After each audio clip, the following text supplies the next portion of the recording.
Hello students, जैसा कि आप लोग जानते हैं पिछले क्लास में हम लोग एक्सरसाइज 1.1 को सॉल्व किए थे। आज हम लोग एक्सरसाइज 1.3 के कुछ बेसिक कॉन्सेप्ट के बारे में जानेंगे। जैसा कि आप लोग जानते हैं कि एक्सरसाइज 1.3 में अपरिमेय संख्याओं को सिद्ध करना है कि ये जैसे √3, √3, √5 ये सब अपरिमेय संख्याएं हैं। तो ये इससे पहले हम पढ़ चुके हैं कि कोई भी वास्तविक संख्या जो है उसको संख्या रेखा पे निरूपित कर सकते हैं, चाहे वो परिमेय संख्या हो या अपरिमेय संख्या हो, उसको परिमेय संख्या रेखा पर निरूपित किया जा सकता है। और ये भी जानते हैं हम लोग कि परिमेय संख्या का दशमलव निरूपण या तो शांत होता है या अशांत आवर्ती होता है। अगर अशांत होता है तो अशांत आवर्ती होता है। ठीक है, तो ये सब पिछले क्लास में पढ़ चुके हैं हमने, आप लोग 9th क्लास में ही था ये सब। फिर भी अगर किसी को कोई दिक्कत है इसमें तो कमेंट बॉक्स में लिखिएगा। अगर कोई दिक्कत होगा तो इस पे भी हम एक वीडियो बनाएंगे कि किस तरह से वास्तविक संख्या को संख्या रेखा पर परिमेय हो या अपरिमेय उसको निरूपित किया जाता है, और वास्तविक संख्या का जो निरूपण होता है वो परिमेय संख्या के लिए अशांत अनावर्ती किस तरह से होता है, और अपरिमेय संख्या के लिए अशांत आवर्ती और परिमेय संख्या के लिए शांत या अशांत आवर्ती।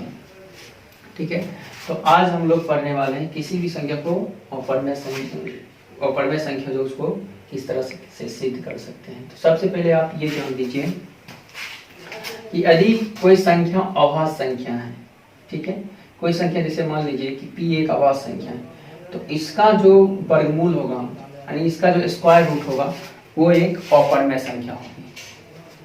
ठीक है, मतलब यदि अभाज्य संख्या है, अगर अभाज्य संख्या नहीं है तो फिर भी अपरिमेय संख्या हो सकती है। जैसे कि मान लीजिए √108, ये भी अपरिमेय संख्या है, क्योंकि पिछले क्लास में आपको बताएं कि ऐसी संख्या जो परिपूर्ण वर्ग संख्या नहीं होती उसका वर्गमूल अपरिमेय संख्या होती है।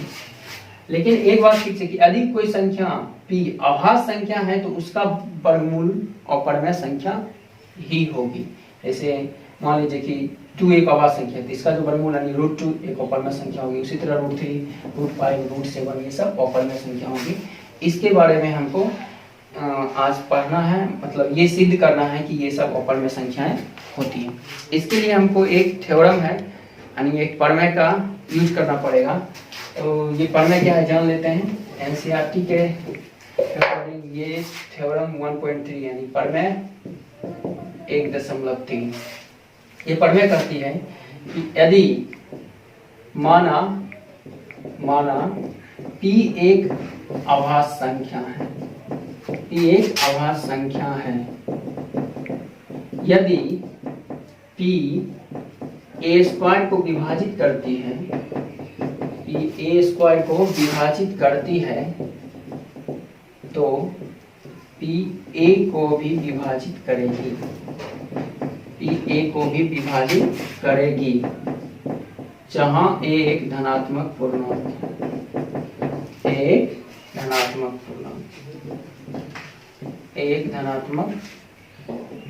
पूर्णांक।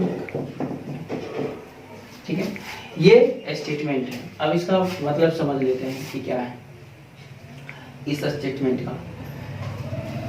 p एक अभाज्य संख्या है, ठीक है, और a जो है एक धनात्मक पूर्णांक है, और p जो है a² को विभाजित कर लेते हैं। इसको एक एग्जांपल से समझते हैं। जैसा कि जानते हैं आप 4 एक धनात्मक पूर्णांक है और 4 के स्क्वायर मतलब 4 का स्क्वायर जो होगा वो 16 होगा। 4 के स्क्वायर को एक अभाज्य संख्या 2 है, 2 इसको विभाजित करती है। तो ये देख लीजिए क्लियर कि 2 जो है 4 को भी विभाजित करेगी। 4 के स्क्वायर को 2 विभाजित करती है तो 2 4 को भी विभाजित करेगी, और 2 एक अभाज्य संख्या है। कोई भी संख्या ले लीजिए, एक धनात्मक पूर्णांक ले लीजिए जो उसके स्क्वायर को विभाजित करती हो। जैसे मान लीजिए कि हम ले लेते हैं 27 मतलब 27 एक संख्या है, सॉरी 27 नहीं, कोई ऐसा संख्या लीजिए जो परिपूर्ण वर्ग संख्या है। 36 ले लेते हैं। 36 एक ऐसा संख्या है जो 6 का स्क्वायर है। 36 को कौन कौन संख्या विभाजित करेगी? 36 को 2 भी विभाजित करेगी और 3 भी विभाजित करेगी। अब देख लीजिए 36 जो है ये 6 का स्क्वायर है, यानी इसको हम क्या लिख सकते हैं? 36 इज इक्वल टू 6 का स्क्वायर।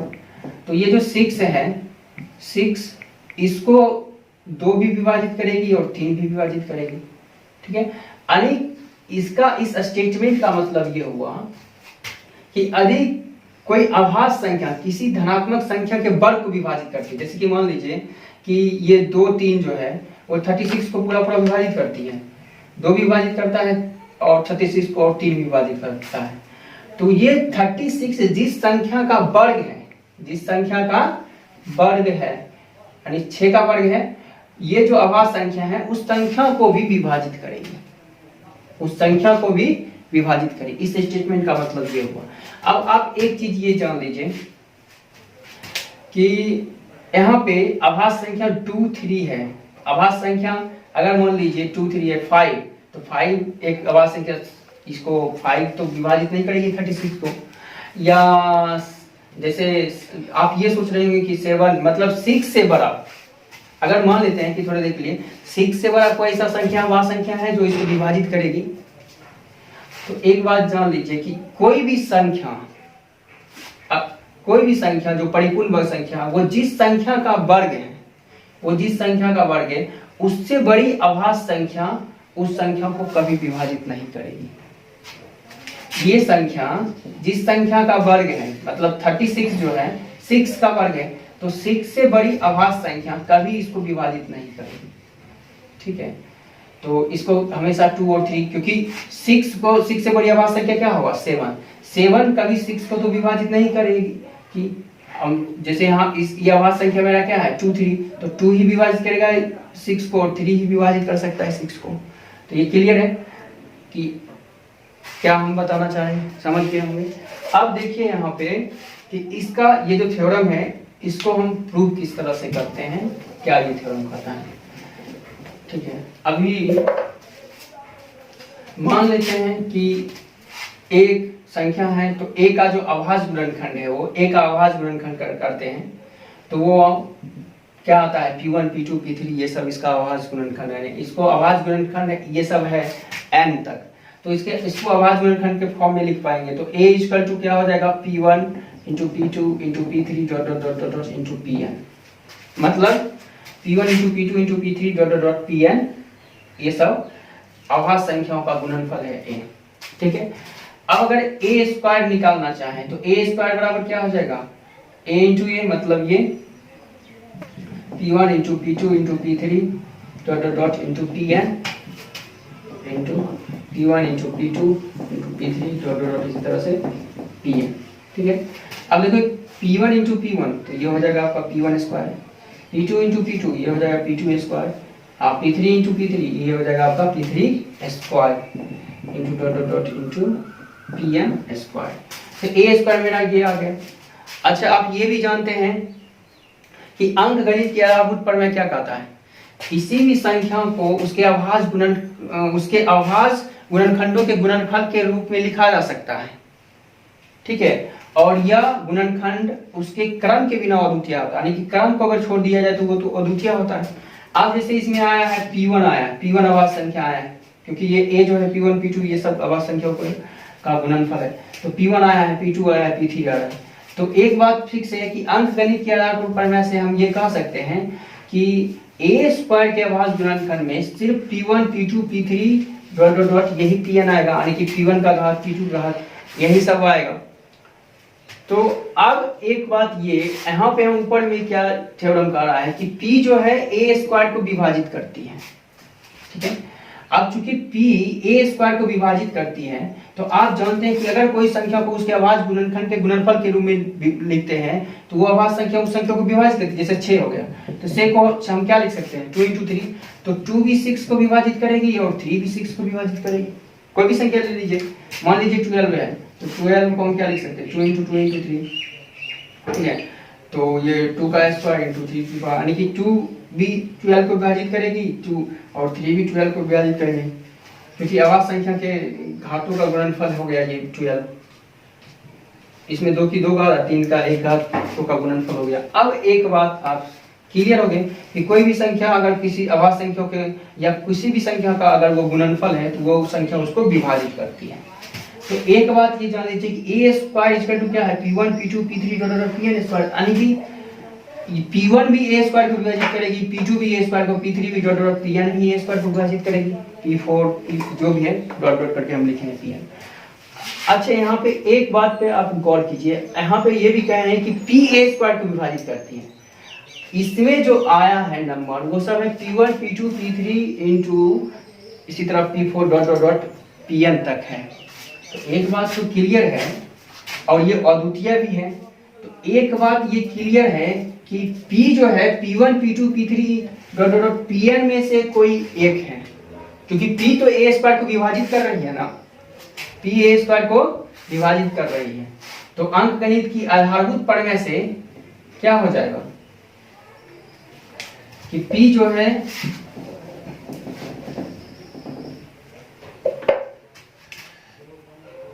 इसलिए अंकगणित की आधारभूत प्रमेय से, अंकगणित की आधारभूत प्रमेय से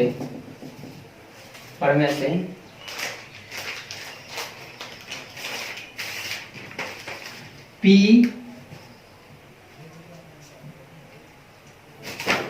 अभाज्य संख्या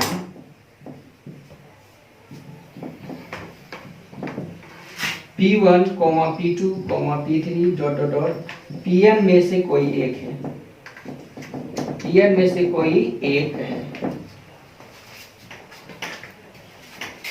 ठीक है, अब हम जानते हैं कि p1 p2 a जो है p1 into p2 into p3 इस सब का गुणनफल है। तो इसका मतलब क्या हो गया आपका कि ये जो है a इक्वल टू इसी, यानी कि p1 p2 में से इससे क्लियर हो गया कि p a को विभाजित करती है, a को विभाजित करती है, क्योंकि a को p1 p2 p3 इसमें से कोई एक होगा तो उसके गुणनफल के रूप में लिख पाएंगे। तो p जो है a को विभाजित करती है। यहाँ आप ये भी लिख सकते हैं अंकगणित के आधार पर में से पहले कि p a स्क्वायर को विभाजित करती है, a स्क्वायर के गुणनफल में भी तो p a स्क्वायर को विभाजित करती है, इंप्लाइज दैट। और ये हम बता दिए कि p1 p2 p3 dot pn का ऊपर में ही एक गुणनफल है, तो p a को भी विभाजित करती है। इस तरह से आपको समझ में आ गया होगा कि ये थ्योरम का जो स्टेटमेंट है वो क्या कह रहा है। ठीक है, क्लियर है। तो अब हम इन लोग इसको मिटाते हैं। अगर फिर भी कोई प्रॉब्लम हो तो आप पूछ सकते हैं, हम फिर से इसको समझाने का कोशिश करेंगे। ठीक है,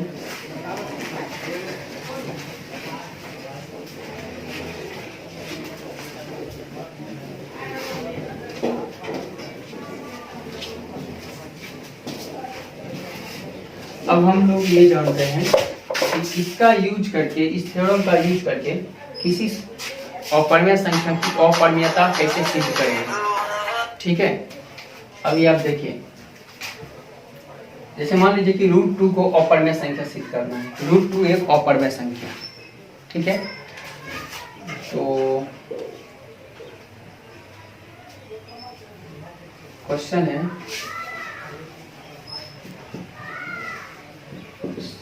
सिद्ध करें कि √2 एक अपरिमेय संख्या, अपरिमेय संख्या। ठीक है, तो हम लोग क्या करेंगे, विरोधाभास मेथड का यूज करेंगे और ये मान लेंगे कि √2 एक परिमेय संख्या। ठीक है, √2 एक परिमेय संख्या है, ये मान के चलेंगे। और मेरा मानना जो है वो कहीं जाके गलत हो जाएगा। तो कोई भी संख्या या तो वास्तविक संख्या या तो परिमेय होगी और परिमेय, जब मेरा मानना गलत हो जाएगा कि √2 एक परिमेय संख्या है तो वो अपरिमेय संख्या सिद्ध हो जाएगी। तो देखिए आप किस तरह से करते हैं, माना कि √2 एक परिमेय संख्या, √2 एक परिमेय संख्या। ठीक है, तो आप जानते हैं कि जो भी परिमेय संख्या होता है उसको p/q के फॉर्म में लिख सकते हैं, जहां p तथा q पूर्णांक है और q does not equal to 0। ठीक है, तो अब हम इसको इस तरह से लिख पाएंगे, √2 इज इक्वल टू p/q, जहां p तथा q पूर्णांक है, p तथा q पूर्णांक है और q does not equal to 0। अच्छा, अगर √2 एक परवैय संख्या है और तो p तथा q पूर्णांक है, तो एक बात ये जान लीजिए, ऐसा भी हो सकता है इसमें कोई संख्या जो है दोनों संख्या को यानी p और q को भी विभाजित करती हो, क्योंकि ये परवैय संख्या, जैसे मान लीजिए अगर हम बोले 20/30, तो 10 एक ऐसा संख्या है जो ये दोनों संख्या को विभाजित करती हो, एक के अलावे 10 एक ऐसा संख्या है जो ये दोनों संख्या को पूरा विभाजित करती हो। ये इसका सिंपलेस्ट फॉर्म है। तो पहले इसको सिंपल फॉर्म में चेंज करेंगे। तो मान लेते हैं कि एक कोई संख्या जिससे कि इसको विभाजित करने पे m/n आता है, यानी कि p को विभाजित करने पे m आता है और q को विभाजित करने पे n आता है। तो जब m यानी कि m तथा n को सिर्फ उसके बाद एक ही संख्या विभाजित करेगी, 1। तो आप जानते हैं कि दो संख्याओं का जब महत्तम समावर्तक 1 होता है तो वो सहवास संख्याएं होती हैं, ठीक है। तो अब हम √2 को इस तरह से लिख पाएंगे, तो लिख देते हैं √2 इज इक्वल टू m/n, मतलब अब p को किसी संख्या से एकेतर गुणनखंड से, मतलब एक के अलावे किसी गुणनखंड से भी विभाजित करने पे p तथा q को m/n आता है। तो m तथा n, जहां m तथा n सहवास संख्या मतलब एक के अलावे ये दोनों किसी संख्या और संख्या से विभाजित नहीं होती, सहवास संख्याएं, ठीक है। अब n को इधर ले आएंगे, √2n इधर डिवाइड में इधर मल्टीप्लाई में आ जाएगा, इक्वल टू m, स्क्वायरिंग कर देंगे दोनों तरफ, √2n का square is equal to m², तो ये हो जाएगा 2n² is equal to m²।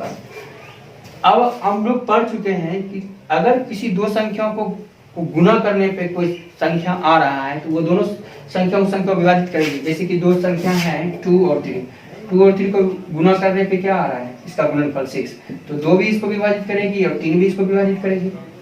तो 2 को n² से 2 और n² का जो गुणनफल आ रहा है वो m² आ रहा है, तो 2 भी m² को विभाजित करेगी और n² भी m² को विभाजित करेगी। तो यहाँ पे एक चीज तो लिख सकते हैं कि 2 m² को विभाजित करती है, तो 2 m² को विभाजित करती है। अभी हम लोग एक थ्योरम पढ़े थे कि यदि pa² को विभाजित करती है तो pa को भी विभाजित करेगी। अभी थ्योरम पढ़े थे कि pa² को विभाजित करती है pa को भी, यानी 2m² को विभाजित करती है तो इसका मतलब 2m को भी विभाजित करेगी, 2m को भी विभाजित करेगी, ठीक है। अच्छा, ये तो पता नहीं है ना कि 2m को कितना बार में विभाजित करेगी, कितने टाइम्स में विभाजित करेगी। जैसे मान लीजिए कि अगर हम आपसे सिंपली ये पूछें कि 4 से 12 में भाग दे रहे हैं, तो 4 कितना बार में 12 को पूरा विभाजित करेगा, या ये कहिए कि 4 को कितना से गुना करे कि 12 आ जाए। तो क्लियर है कि 3 से, तो आप बता दीजिएगा 3 बार में विभाजित करेगा, यानी कि 4 × 3 12 लिख पाएंगे, क्योंकि ये संख्या क्लियर है इसके बारे में। लेकिन यहाँ m क्या संख्या है ये पता नहीं है, लेकिन ये तो पता है ना कि m जो है वो कोई संख्या है, ठीक है, यानी कोई पूर्णांक है, ठीक है। तो आप एक चीज जान लीजिए, 2 जो है m² को कितना बार में, हम मान लेते हैं कि k टाइम से विभाजित करते हैं। अगर 2 m को k टाइम से विभाजित करती है तो 2 × k इक्वल टू m होना चाहिए। जैसे 4 12 को 3 टाइम से, 4 × 3 12 होगा, उसी तरह 2 × k इक्वल टू m होना चाहिए, ठीक है। तो अब हम मान लेते हैं, माना m इक्वल टू 2k। अब m इक्वल टू 2k क्यों माने हैं ये भी आपको पता है, जहां k कोई पूर्णांक है, k कोई पूर्णांक है, ठीक है। अब ये जो है m का जो वैल्यू है हम इस इक्वेशन में पुट कर देंगे, इसको मान लेते हैं समीकरण 1, ठीक है। m बराबर 2k समीकरण 1 में रखने पर, ठीक है। अब m बराबर 2k समीकरण 1 में रखेंगे तो देखिए क्या होगा, ये हो जाएगा 2n² इक्वल टू 2k का स्क्वायर, ठीक है, क्लियर है, मिटा देते हैं, 2k का स्क्वायर हो जाएगा। ठीक है, अब 2n स्क्वायर इक्वल टू हो गया ये आपका 4k स्क्वायर। ठीक, तो n स्क्वायर इक्वल टू हो जाएगा 4k स्क्वायर बाई 2, 2 2 जा 4, मतलब n square is equal to 2k square, n square is equal to 2k square. अब देखिए 2 और k स्क्वायर को गुना करने पे क्या आ रहा है, n स्क्वायर। तो यहाँ आप ये बोल सकते हैं कि 2 n स्क्वायर को विभाजित करती है। ठीक है, यानी दो संख्याओं को गुना करने, दो या दो से अधिक संख्याओं को गुना करने पे जो गुणनफल आता है, तो उस गुणनफल को वो सभी संख्याएं विभाजित करती हैं। तो 2n स्क्वायर को विभाजित करती है, 2n स्क्वायर को विभाजित करती है। क्लियर है। अब कोई अभाज्य संख्या किसी संख्या के स्क्वायर को विभाजित करती है तो वो संख्या को विभाजित करती है। ठीक है, तो इधर लिख रहे हैं, देख लीजिए, इंप्लाइज दैट, यहाँ लिख सकते हैं 2n को विभाजित करती है, 2n को विभाजित करती है। अच्छा, ऊपर क्या प्रूफ किए थे, अभी यहाँ प्रूफ किए थे कि 2m को विभाजित करेगी, अभी यहाँ प्रूफ कर दिए 2n को विभाजित करती है। यानी इसका मतलब हो गया 2m तथा n दोनों को विभाजित करती है, दोनों को विभाजित करती है। ठीक है, अब 2m और n दोनों को विभाजित करती है, यानी कि 2m तथा n दोनों को विभाजित करती है। इसका मतलब क्या हुआ कि m तथा n सहवास संख्या नहीं है, क्योंकि यदि एक के अलावे कोई संख्या यदि किसी दो संख्या को विभाजित करती है तो वो दोनों संख्या सहवास संख्या नहीं होती है। ठीक है, तो अगर मान लीजिए, क्योंकि एक के अलावे भी इसका गुणन करें, ये के अलावे भी किसी संख्या से कट रहा है m और n, जैसा कि यहाँ लिखे हैं उसके अकॉर्डिंग, तो यहाँ पे क्या हो गया कि m तथा n इंप्लाई दैट m तथा n सहवास संख्याएं नहीं है।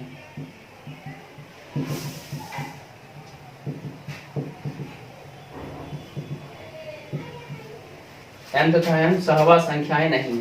अच्छा, ऊपर में हम यहाँ क्या प्रूव किए थे कि m तथा n सहवास संख्या है, और यहाँ पे क्या आ गया कि m तथा n सहवास संख्या नहीं है, यानी जो हम माने थे वो गलत हो गया। ठीक है, इसलिए लिखेंगे इसलिए यहाँ पे एक चीज कर दीजिए, यहाँ पे इसको 1 लेट कर लेते हैं, तो बिना लेट किए भी लिख सकते हैं, तो ऐसे लिखिए। अतः इसलिए हमारा मानना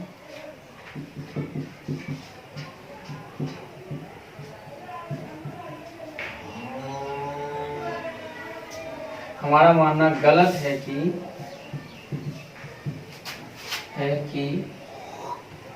√2 एक परमेय संख्या, √2 एक परमेय संख्या है। ठीक है, अतः √2 एक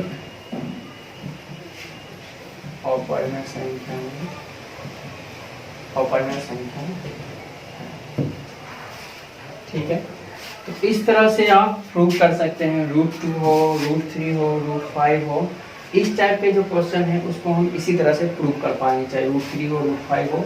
खाली यहाँ पे नंबर चेंज होगा, 2 की जगह 3 लिखेंगे और सब स्टेप यही रहेगा। तो इस तरह से आप प्रूव कर पाएंगे कि जो संख्या ऊपर में है उसकी ऊपरमेयता को आप सिद्ध कर पाएंगे।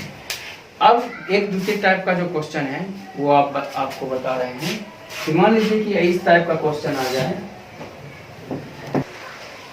तो ठीक है, क्लियर है। आज हम आपको दूसरे टाइप का क्वेश्चन एक बता देते हैं, इसमें एक और टाइप का क्वेश्चन किस तरह से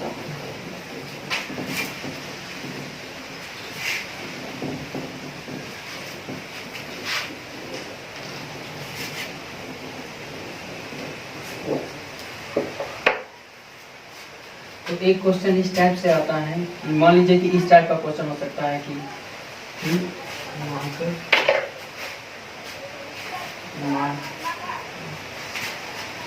3 प्लस 2√2 एक अपवर्णीय संख्या। इस तरह से भी आपको सिद्ध करने के लिए बोल सकते हैं, या ऐसे बोल सकते हैं 7√2 एक अपवर्णीय संख्या। ठीक है, तो इस टाइप के क्वेश्चन में हमको क्या करना रहता है कि इस टाइप के क्वेश्चन में हमको √2 की अपवर्णीयता सीधा नहीं करनी है। ये हम मान के चलते कि √2 एक अपवर्णीय संख्या। ठीक है, और उसके बाद हमको ये दिखाना है कि 3 प्लस 2√2 एक अपवर्णीय संख्या है, या 7√2 एक अपवर्णीय संख्या। तो दूसरा टाइप का क्वेश्चन ये रहेगा,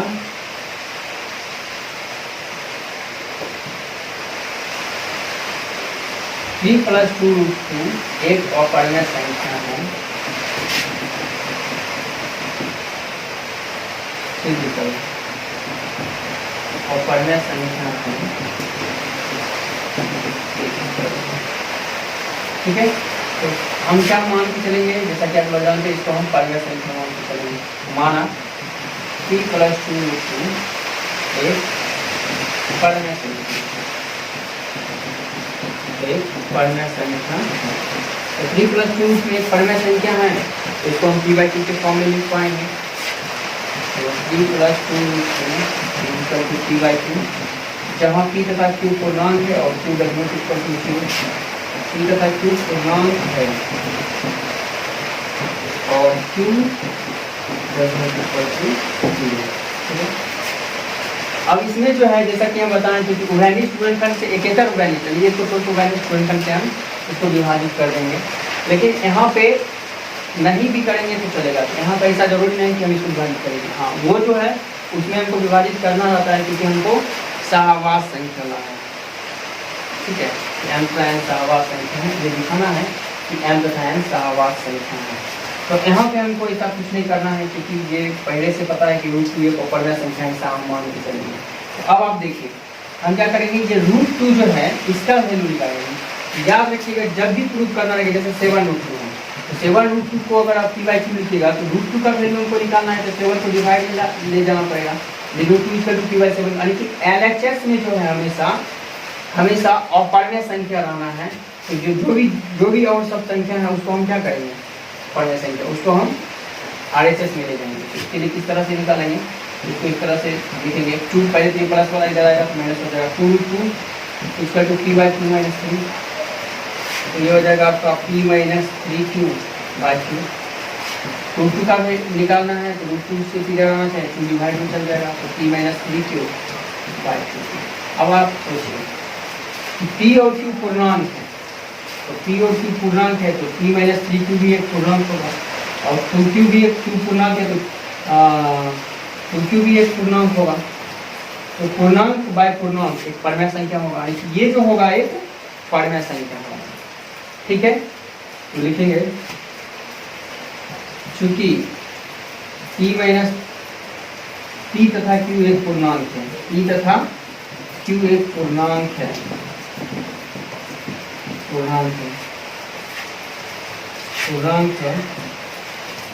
इसलिए p - 3q/2q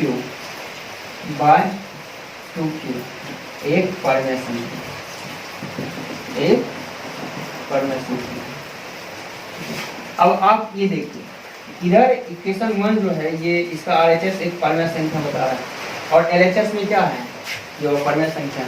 अब हम लिख देंगे, हम जानते हैं कि √2 एक अपवर्णीय संख्या, √2 एक अपवर्णीय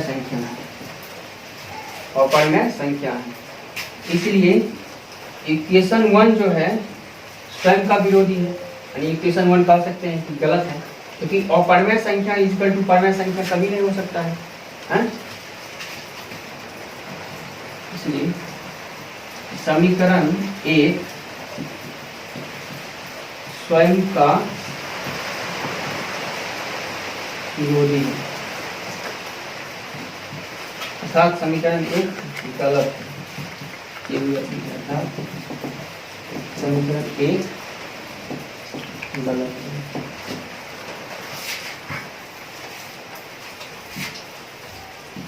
इसलिए हमारा मानना गलत है कि 3 + 2 एक परिमेय संख्या है। 3 + 2 एक परिमेय संख्या है। ठीक है, लास्ट में लिख देना है। अतः अगर परिमेय नहीं है तो परिमेय नहीं होगा। अतः 3 + 2 एक अपरिमेय संख्या है, एक अपरिमेय संख्या है। ठीक है, तो इस तरह से हम विरोधाभास विधि से हम प्रूव कर सकते हैं कि कोई संख्या अपरिमेय संख्या कैसे होती है।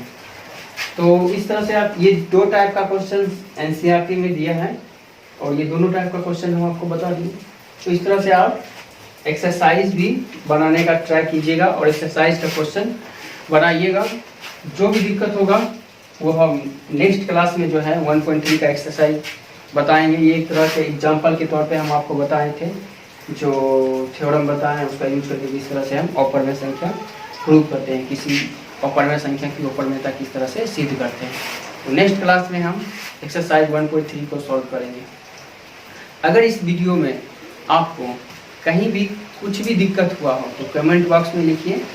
हम उस जो भी जहाँ पे भी दिक्कत हुआ होगा उस टॉपिक को फिर से आपको बताएंगे। जितना ज़्यादा कोशिश करेंगे, जितना बेहतर हो उस तरह से आप समझ सके, समझा और हम आपको उसको समझा सकें। ठीक है, और अगर आपको ये वीडियो अच्छा लगा हो तो लाइक कर दीजिए, चैनल को सब्सक्राइब कर दीजिए और जितना हो सके अपने सगे संबंधी या कोई स्टूडेंट जिसको आप जानते हो, आपका दोस्त, उसके साथ शेयर भी कीजिए, क्योंकि उससे वो ज़्यादा से ज़्यादा उनको लाभ पहुंचेगी।